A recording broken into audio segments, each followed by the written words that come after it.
bigyan siya ng karangalan at ng kalinga, di magmamaliw.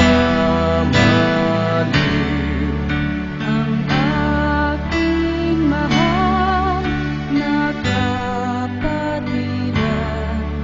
ang taong kamapiyang siyang patnubay sa buhay.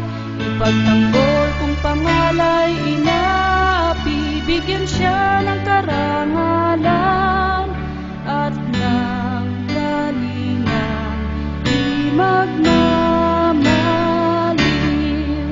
Ang aking mahal na kapatiran, ang tao gamapiyang siyang patnubay sa buhay. Ipagtanggol kung pangalay inaapi, bigyan siya ng karangalan at ng kalinga, di magmamaliw.